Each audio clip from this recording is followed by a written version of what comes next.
Sir మీరు మీరు అంటే నాకు మీరు చెప్తుంటే పవన్ కళ్యాణ్ గారి సినిమాలో డైలాగ్ ఉంటుంది సార్, అతని జీవితంలో ప్లేట్ మీల్సే ఈజీగా దొరకలేదు ఇంకా అమ్మాయి లవ్ ఎక్కడ దొరుకుద్ది అని చెప్పేసి. సో మీరు పడ్డ కష్టం మామూలు కష్టం కాదు. సో నేను క్వశ్చన్ అడడానికి కూడా కారణం ఏంటంటే, సో ఈ జర్నీ అంతా చేసి వచ్చారు, ఒక ప్లాట్ఫామ్ మీద ఆల్రెడీ సక్సెస్ అయ్యారు. సో మీరు మోడలింగ్లో మీరు ఏ స్థాయిలో ఉన్నారో 220 పైగా యాడ్ షూట్స్ చేశారు, ఒక 4 బ్యాచ్లో 5 బ్యాచ్లో మీకు ఇన్స్టిట్యూట్లో మోడలింగ్ ట్రైన్ అవుతున్నారు ఇప్పుడు ప్రజెంట్ కూడా. సో సంవత్సరంలో సమ్మర్ అంతా నాకు తెలిసి యూఎస్లోనో యూఎస్ఏనా సార్, సో అక్కడే బిజీగా ఉంటారు. సో మీరు ఒక లైఫ్లో ఒక పార్ట్లో చాలా సక్సెస్ అండ్ ఒక మంచి లగ్జరీ లైఫ్ కూడా లీడ్ చేస్తున్నారు. సో నేను అడిగేది ఏంటంటే, ఒక యాక్టర్గా కూడా ప్రూవ్ చేసుకోవాలని చెప్పి మీకు కోరిక ఉన్నప్పుడు మీరు దానికి అర్హుడు. మీరు వెళ్ళి చాలామందిని కలిశారు, అక్కడ కలిసినప్పుడు మీకు ఎలాంటి పరిస్థితులు ఎదురైనాయి? బిగ్ బాస్ నుంచి బయటకు వచ్చిన తర్వాత నాని గారు బయటకు వెళ్ళి కౌశల్ నీకు చాలామంది వెయిట్ చేస్తున్నారు అన్నారు. నేను అప్పుడు అదే చెప్పాను నాని గారు కూడా, మీరు నాకు ట్రోఫీ ఇచ్చారు, ఈ ట్రోఫీతో నాకు బయట పెద్ద ఉపయోగం ఉండదండి, కాకపోతే మీరు చేసే ప్రతి సినిమాల్లో నాకు ఒక మంచి క్యారెక్టర్ ఇవ్వండి, that is the big success for me అంటే, లేదు లేదు నువ్వు బయటికి వెళ్ళు చాలామంది వెయిట్ చేస్తున్నారు, నీకే తెలుస్తుంది అన్నారు. నేను బయటికి వెళ్తే నా లైఫ్ మారిపోద్ది, ఇంకా లైఫ్ అంతా సెటిల్ అయిపోద్ది, ఇంకా జీవితంలో ఇంకా కష్టం అనేది ఉండదు, నేను నమ్ముకుని వచ్చిన ఇండస్ట్రీలోనే చాలా స్ట్రాంగ్గా సెటిల్ అయిపోవచ్చు అన్న నమ్మకంతో బయటకు వచ్చాను. సో బయటకు వచ్చిన తర్వాత అంటే ఆబ్వియస్లీ ఫ్యాన్స్ జనాలు మనల్ని ఇన్ని 100 రోజులు ఫాలో అయిన అభిమానులు అందరూ రోజు కలుస్తూ ఉండేవారు. యాజ్ అ గ్రాటిట్యూడ్ నేను కూడా చాలా పేషెన్స్తో వాళ్ళతో ఫోటోలతో ఇవ్వడం లేకపోతే వాళ్ళతో మాట్లాడడం చేసేవాడిని. బట్ నాకు ఇండస్ట్రీ నుంచి పెద్దగా ఏం కాల్స్ రాలేదు యాక్చువల్గా. ఓకే. సో నేను కూడా బయటకు వచ్చిన తర్వాత పర్సనల్గా పూరి జగన్నాథ్ గారిని, సుకుమార్ గారిని, అనిల్ రాయపూడి గారిని ప్రతి ఒక్కరిని కలవడం జరిగింది. ప్రతి ఒక్కరికి నేనంటే ఇష్టం, నేను కష్టపడి వచ్చానని తెలుసు అందరికీ.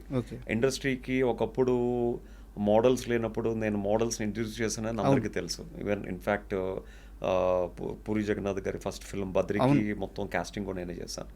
బట్ ఏంటంటే ఐ థింక్ కౌశల్ నీకు మంచి క్యారెక్టర్ ఇవ్వాలి, అలాంటి క్యారెక్టర్ ఇస్తే మీ ఫ్యాన్స్ అందరూ మమ్మల్ని వేసుకుంటారు, మంచి క్యారెక్టర్ ఇవ్వాలి, బట్ క్యారెక్టర్ పడితే డెఫినెట్గా వి విల్ టెల్ యూ అనేవారు కానీ, బట్ నాకు ఎప్పుడు మళ్ళీ ఫోన్ వచ్చేది కాదు.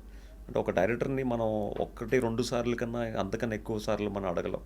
అప్పటికి కూడా అంటే బిగ్ బాస్ విన్ అయిన యాజ్ అ విన్నర్గా యూజువల్గా ఒక కంటెస్టెంట్కి కొంచెం యాటిట్యూడ్ కూడా పెరుగుతుంది. ఈవెన్ నా యాటిట్యూడ్ని అన్ని పక్కన పెట్టి పర్సనల్గా చాలామంది దగ్గరికి వెళ్ళి ఐ ఆస్ దెమ్, అంటే at the age of 4 years నుంచి ఐమ్ యాక్టింగ్ థియేటర్. సో ఎలాంటి రోల్ ఇచ్చినా ఐ కెన్ డూ జస్టిస్ అండి. బట్ ఇప్పుడు ఫేమ్ కూడా ఉంది, సో ఈ టైంలో మంచి క్యారెక్టర్స్ పడితే లైఫ్ అంతా ఐ కెన్ సెటిల్ అయిపోవచ్చు, మీరు నాకు అది పెద్ద హెల్ప్ చేసిన వాళ్ళు అవుతారు అని చెప్పాను. బట్ అందరు ఇద్దాం అనుకుంటారు కానీ, బట్ ఐ డోంట్ నో లాస్ట్లో ఏమవుతుందో తెలియదు కానీ, బట్ కరెక్ట్ అయిన క్యారెక్టర్ పడుంటే ఈ పాటికి సెటిల్ అయిపోయి ఉన్నాయి. అంటే ఒక యాక్టర్ కావాల్సింది ఒక మంచి పర్సనాలిటీ, ఒక మంచి ఫిజిక్, ఒక మంచి లుక్స్, అండ్ దానికి తోడు ఒక టాలెంట్. అవన్నీ మనకు ఉన్నప్పుడు ఇంతకుముందు అవన్నీ ఉన్నా బయట పేరు లేదు, దాని పేరు లేకపోవడం వలన నాకు ఇవ్వట్లేదేమో అని ఒక క్వశ్చన్ మార్క్ ఉండేది. బిగ్ బాస్ గెలిచిన తర్వాత పేరు కూడా యాడ్ అయినప్పుడు I thought it will be more easier for me, but even then I didn't get good roles అని చెప్పాలి సార్. అంటే ఈ ఇంటర్వ్యూతో నేను కౌశల్కి చేసే ఫేవర్ కానీ కౌశల్కి వచ్చే లాభం కానీ ఏముండదు, కౌశల్ కొత్తగా నిరూపించుకోవాల్సిన అవసరం లేదు. బట్ నేను ఈ పాయింట్ మీద ఎందుకు ఇంత పర్టికులర్గా అడుగుతున్నానంటే, ఇండస్ట్రీ ఎలా ఉంటుందో కొత్త వాళ్ళకి తెలియాలి. సో చాలా టఫ్, వచ్చే వాళ్ళకి తెలియాలి.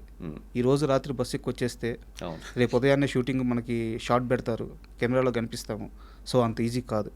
ఇక్కడ అన్ని అర్హతలు ఉన్న వాళ్ళకు కూడా అదృష్టం కలిసి రాకపోతే ఎంత కష్టంగా ఉంటుందో చెప్పడానికే నేను పర్టికులర్గా ఈ క్వశ్చన్స్ అడుగుతుంది. సో మీకు ఈరోజు పెద్ద నష్టమేం లేదు, ఎందుకంటే మీరు లైఫ్లో ఆల్రెడీ అచీవ్ అయిపోయారు. మీ కుటుంబానికి ఏం కావాలో మీరు సంపాదించేశారు, మీ పిల్లల్ని ఎక్కడ ఏ స్థాయిలో చదివించాలో ఆ స్థాయిలో చదివిస్తున్నారు, మీకు ఒక లగ్జరీ లైఫ్ లీడ్ చేస్తున్నారు. ఇవన్నీ కూడా ఏంటంటే మీరు సైమల్టేనియస్గా సినిమాతో పాటు ఫైనాన్షియల్గా కూడా మీకు వచ్చిన ఆ మోడలింగ్ అని యాడ్ షూట్స్ కానీ పెట్టుకొని మీరు ఇండస్ట్రీని అవగాహన చేసుకొని ఇక్కడ పరిస్థితులు ఎలా ఉంటాయో తెలుసుకొని, సో మీ ఫ్యామిలీకి కానీ మీకు కానీ ఫైనాన్షియల్గా ఎలాంటి నష్టం జరగకుండా ఇక్కడ కూడా పోరాడుతున్నారు ఇండస్ట్రీలో కూడా. బట్ కొత్త వాళ్ళకి ఇవన్నీ తెలియదు. సో ఇండస్ట్రీని నమ్ముకొని వచ్చేస్తే ఎన్ని కష్టాలు పడాల్సి వస్తుంది అని చెప్పి అడగడానికి ఈ క్వశ్చన్. అండ్ కన్నప్ప విషయానికి వస్తే సార్, అంటే మీరు ఇండస్ట్రీ అని చెప్తున్నారు కాబట్టి ఇండస్ట్రీలో మీరు చూసే టెక్నీషియన్స్ కానీ లేకపోతే మేకప్ ఆర్టిస్టులు కానీ లేకపోతే లైట్ మ్యాన్స్ కానీ మొత్తం ఇండస్ట్రీలో పనిచేసే ప్రతి ఒక్కరు 24 క్రాఫ్ట్స్లో పనిచేసే ప్రతి ఒక్కరు ఇండస్ట్రీకి ఒక యాక్టర్ అవుదానే వస్తారు. యాక్టర్ అవుదానే వస్తారు. యాక్టర్ అవ్వలేక పొట్ట కూటి కోసం వాళ్ళు డిఫరెంట్ ప్రొఫెషన్స్లో సెట్ అయిపోతారు. బికాజ్ నేను చాలా ఆల్మోస్ట్ 98 నుంచి ఐఎమ్ వర్కింగ్ ఇన్ ఇండస్ట్రీ, చాలా సినిమాలు చేశాను కాబట్టి నాతో మేకప్ చేసిన ప్రతి ఒక్కరిని నాకు అదొక ఇదనమాట. మీరు హైదరాబాద్ ఎప్పుడు వచ్చారు, ఎందుకు వచ్చారు, ఏం అవుదాని వచ్చారు అడగడం అలవాటు. అందులో 99.9% అందరూ యాక్టర్ అవుదాని వచ్చారు.